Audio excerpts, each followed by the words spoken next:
Hi, Mike from Motorsport. We've been getting a lot of people that are having a bit of difficulty with our rebuild kit for the Yamaha R1 starter motors.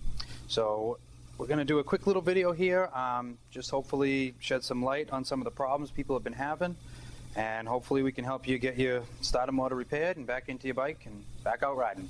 All right, this isn't going to be a complete how to rebuild this starter motor video. What we're going to be doing in this video is showing you how to clock the starter motor properly to get it to spin the proper direction to start your bike.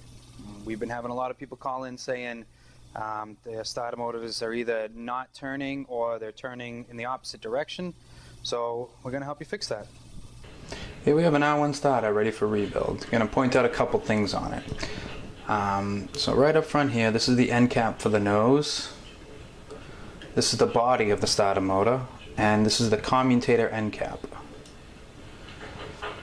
This is the little mark in the cast that we are talking about in the directions, and here it is again on the nose.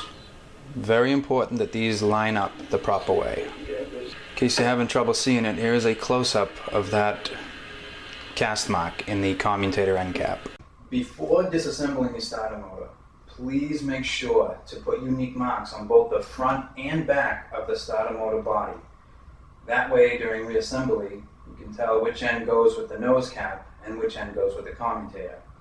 Also, how to line it up rotationally. Alright, so if you have already disassembled your starter motor without making the marks on the body of the end caps, that's okay. You're not the only one. We're going to try to help you through that. It's going to take a little bit of trial and error, but we'll get you through it. Alright, so you got your starter motor body. What you're going to do is look inside. In between two of the magnets, right in the middle, you're going to make a mark and bring it up to the outside of the starter motor. So that the outside of them, so the mark is right in between the two magnets.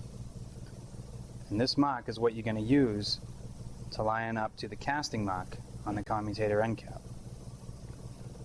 You're going to reassemble your starter motor, check it, make sure it's spinning in the right direction. If not, you're going to disassemble back to this stage.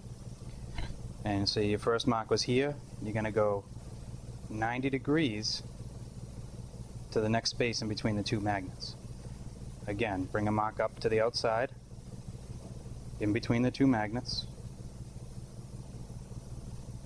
And then this mark is what you're going to use to line up to the casting mark on your commutator cap. Doing that, you should cause the armature to spin the opposite direction. Make sure you check the supplied instructions so that you are turning in the right direction. If you didn't get those with your instructions, give us a call, we'll be able to help you out. But that's all you really do. So again, first mark was here, between two magnets. If it spins backwards, you're moving the mark 90 degrees, a quarter turn, to right there. And then you're going to reassemble again. Okay, well that's pretty much it.